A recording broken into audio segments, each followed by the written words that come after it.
வணக்கம். இது ஹாப்பி வீடு தமிழ். உங்கள் வீட்டில் எல்லா நலனும் வளமும் சந்தோஷமும் நிலைத்திருக்க இறைவனை வேண்டுகிறேன்.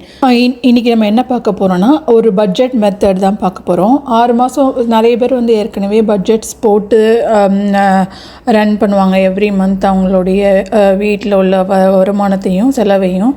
அப்படி பண்ணாதவங்களுக்கு இது யூஸ்ஃபுல்லாக இருக்கும். நிறைய பட்ஜெட் மெத்தட்ஸ் இருக்குது. நம்ம இன்றைக்கி பார்க்க போகிற மெத்தட் 50-30-20 அப்படிங்கிற மெத்தட். இது எதனால் இந்த மெத்தட் உங்களுக்கு ஹெல்ப்ஃபுல்லாக இருக்கும் அப்படிங்கிறத நான் சொல்கிறேன். இப்போ 50-30-20 அப்படிங்கிற என்ன மெத்தட்னு ஃபஸ்ட்டு பார்க்கலாம். நம்ம பட்ஜெட் பண்ணும் போது என்ன பண்ணணும், டெய்லி நம்ம என்னென்ன செலவு பண்ணுறோம் வீட்டில் அப்படிங்கிறத நம்ம வரவு செலவு கணக்குன்னு சொல்லுவாங்கள்ல, அந்த மாதிரி எதாவது நமக்கு இன்கம் இருக்கோ அதை நோட் பண்ணிக்கணும். அதுக்கப்புறம் டெய்லி என்னென்ன நம்ம ஸ்பெண்ட் பண்ணுறோங்கிறத என்ன சின்ன விஷயமா இருந்தாலும் எழுதி வைக்கணும். ஃபுல்லாக இப்படி எழுதி வச்சுட்டே வரணும். அப்போனா என்னென்னா அந்த ஒரு ஐட்டம் இருக்கணும், எழுதுவோம்ல, அது நம்ம இதில் செக் பண்ணணும். நம்மளோட நீடுக்காக நம்ம ஸ்பெண்ட் பண்ணுறோமா, நம்மளோட வாண்ட்ஸ்க்காக ஸ்பெண்ட் பண்ணுறோமா, இல்லாட்டி ஒரு இன்வெஸ்ட்மெண்ட்காக ஸ்பெண்ட் பண்ணிக்காமான்னு பார்க்கணும். நீட்ஸ் அப்படின்னா என்னென்னா, அது இல்லாமல் மாதத்தை ஓட்ட முடியாது அப்படிங்கிற ஒரு லிஸ்ட்டு தான் நீட்ஸில் வரும். நம்ம நிறைய தடவை இதை பற்றி பேசியிருக்கோம். ஈவன் முந்தின வீடியோவில் கூட இது இருக்கும், நீட்ஸ்னால் என்னென்ன லிஸ்ட்டுன்னு சொல்லிட்டு. அதாவது அத்தியாவசிய தேவைகள், அதாவது நமக்கு ரெண்ட், இல்லாட்டி நம்மளோட ஹவுஸ் இஎம்ஐ, அதுக்கப்புறம் நம்ம ஏற்கனவே மினிமமாக ஏதாவது லோன் வாங்கியிருந்தாங்கன்னா அதுக்கு கட்டுவாங்கள்ல அந்த இஎம்ஐ, அதுக்கப்புறம் ஃபுட்டு, அதுக்கப்புறம் டிரான்ஸ்போர்ட்டு, அதுக்கப்புறம் ஹெல்த் இன்சூரன்ஸ், அப்புறம் மெடிக்கல் நீட்ஸ், அது மாதிரி நிறைய, அதாவது அந்த மாதிரி இருக்கும். அது நம்மளால் அது இல்லாமல் கண்டிப்பாக அந்த மந்த்தை நம்ம ஓட்ட முடியாது. அதுலேயே நம்ம ரெண்டாவது பிரிச்சுக்கலாம். ஒன்று ஃபிக்ஸ்டாக இருக்கும், இன்னொன்று வேரியபிள் அப்படின்னா என்னென்னா, இப்போ ஃபுட்டுக்கு ரிலேட்டடாக பார்த்தீங்கன்னா, கிராசரி ஒரு மாதம் கம்மியாக இருக்கும், ஒரு மாதம் கூடுறது, அந்த மாதிரி இருக்கல வேரியபிள். நம்ம வேணும்னா அதை கொஞ்சம் குறைக்க முடிஞ்சால் குறைக்கலாம். அந்த மாதிரி இருக்கிறதுலாம் வேரியபிள் நீட்ஸ் அப்படின்னு வச்சுக்கலாம். ஸோ இந்த மாதிரி கேட்டகரைஸ் பண்ணிட்டே வரணும், நம்ம செய்கிற ஒன்றொன்னையும் ஒரு செலவையும். அப்புறம் வாண்ட்ஸ் அப்படின்னா என்னென்னா, அது அத்தியாவசியம் கிடையாது, ஆனால் நம்ம கண்டிப்பாக அதுவும் இருக்கணும் லைஃப்பில், இல்லாட்டி ரொம்ப போர் அடிக்கும். அதை என்னென்னா, அந்த மாதிரி என்டர்டெயின்மெண்ட் ரிலேட்டடாக இப்போ ஹோட்டலுக்கு போகிறது, அதுக்கப்புறம் இல்லாட்டி சினிமாவுக்கு போகிறது, அப்படி இல்லாட்டி ஷாப்பிங் போயிட்டு ஏதாவது வாங்க போகிறது, அப்புறம் இல்லாட்டி நீங்கள் ட்ராவலே வருஷத்துக்கு ஒரு தடவை ஃபேமிலியாக எங்கேயா ட்ராவல் பண்ணிங்கன்னா அதுவும் வாண்ட்ஸில் தான் வரும். ஸோ இது எல்லாமே வாண்ட்ஸில் வரும். அதாவது நமக்கு அது அத்தியாவசியம் இல்லை, ஆனால் நம்ம விருப்பப்பட்டு நம்ம செய்கிறது, இது இருந்தால் நல்லாயிருக்கும் அப்படி இந்த செலவு நமக்கு அப்படிங்கிறதுக்காக நம்மளோட ஓன் ஃபன்னுக்காக பண்ணுறது தான் வாண்ட்ஸ். அதுக்கப்புறம் இன்வெஸ்ட்மெண்ட் எல்லாருக்கும் தெரியும். நம்ம ஏதாவது ஒரு இடத்துல நம்ம சேவிங்ஸை போட்டு வைக்கிறது, அதாவது போஸ்ட் ஆஃபீஸ் சேவிங்ஸ்லேயோ, இல்லாட்டி பேங்க்கில் ஏதாவது ஃபிக்ஸட் டெபாசிட்லேயோ, இல்லாட்டி மியூச்சுவல் ஃபண்ட்ஸ்லேயோ, இல்லாட்டி கோல்ட்லேயோ, அதாவது நம்ம போடுற அமௌண்ட் இன்க்ரீஸ் ஆகிற மாதிரி ஏதாவது ஒன்றில் நம்ம பண்ணுறோம்ல, அதுதான் இன்வெஸ்ட்மெண்ட். ஸோ இந்த இருக்கும். ஸோ நம்ம வருமானத்தில் இந்த 50-30-20 அப்படிங்கிற பட்ஜெட் என்ன சொல்லுதுன்னா, நம்ம வருமானத்தில் 50% நம்மளுடைய அத்தியாவசிய தேவைகளுக்கும், 30% நம்ம ஆசைப்படுற விஷயங்களுக்கும், 20% நம்மளுடைய ஃப்யூச்சர் இன்வெஸ்ட்மெண்ட்டுக்கும் நம்ம ஒதுக்கீடு பண்ணணும் அப்படிங்கிற ஒரு மெத்தடு தான் இந்த மெத்தட். நம்ம இந்த மெத்தடில் அப்படியே இந்த 50-30-20 அப்படியே நம்ம எடுத்துக்கணும்னு அவசியம் இல்லை. இது ஜஸ்ட் ஒரு கைடன்ஸ் தான். நான் சில எக்ஸாம்பிள்ஸ் காமிக்கிறேன். இப்போ ஒருத்தவங்களுக்கு இன்கம் 50,000 அப்படின்னு வச்சுக்கிட்டிங்கன்னா, இவங்க 30,000 அந்த நம்மளுடைய அத்தியாவசிய தேவைகளுக்காக ஸ்பெண்ட் பண்ணுறாங்க. அதுக்கப்புறம் 15,000 அந்த மாதிரி ஆசைகளுக்காக ஸ்பெண்ட் பண்ணுறாங்க. அப்புறம் 5,000 இன்வெஸ்ட்மெண்ட்காக பண்ணுறாங்கன்னா, அப்போ எப்படி கழியுது பாருங்கள்.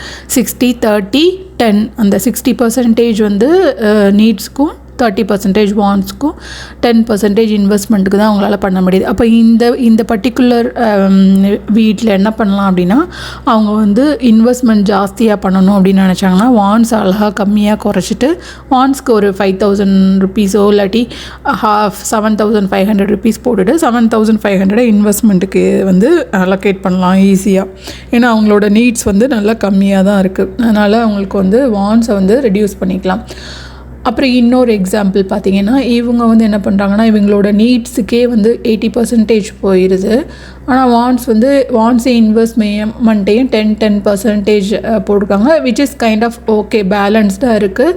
ஸ்டில் ஃபைன் தான் ஆக்சுவலாக. நான் அவங்களோட வாண்ட்ஸ் அவங்களால ரெடியூஸ் பண்ண முடியுமான்னு பார்க்கலாம். முடிஞ்சிச்சுன்னா கொஞ்சம் ரெடியூஸ் பண்ணிட்டு ஒரு இன்வெஸ்ட்மெண்ட்டை ஏற்றலாம்.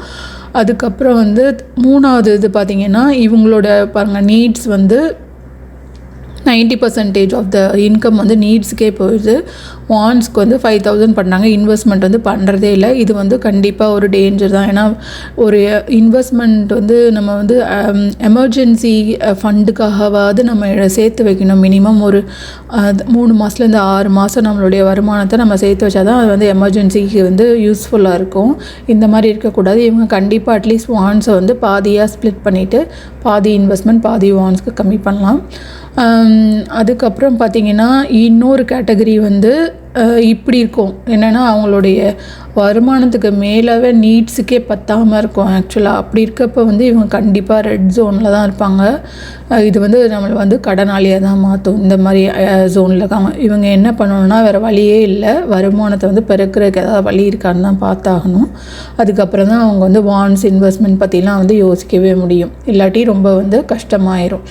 ஸோ இந்த மாதிரி நம்மளுடைய இதை நம்ம வந்து குரூப்பாக பிரித்து பார்க்குறனால என்ன நமக்கு யூஸ் ஆகும் அப்படின்னா, நம்மளுடைய ஆக்சுவல் தேவை வந்து நம்ம கண்டிப்பாக நம்ம வந்து யூஸ் பண்ணிடுவோம். இப்போ இந்த மாதிரி பண்ணிங்கன்னா மந்த் எண்டில் உங்களோட நீட்ஸ்க்கு எவ்வளோ பர்சன்டேஜ் போகுது, வான்ஸ்க்கு எவ்வளோ பர்சன்டேஜ் போகுது, இன்வெஸ்ட்மெண்ட்டுக்கு எவ்வளோ பர்சன்டேஜ் போகுதுன்னு உங்களுக்கு தெரிஞ்சிடும்.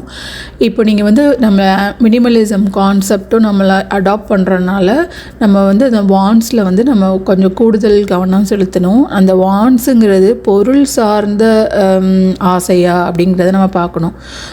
அதுனா நம்மளுக்கு தேவையில்லாத பொருளை நம்ம வாங்கிட்டு வரக்காக நம்ம வந்து வாங்கிட்டு வர்றோமா, நம்ம நிறைய தேவையில்லாத பொருட்களுக்காக ஸ்பெண்ட் பண்ணுறோமான்னு பார்த்துட்டு அதை வந்து நம்ம கண்டிப்பாக வந்து கம்மி பண்ணிடணும்.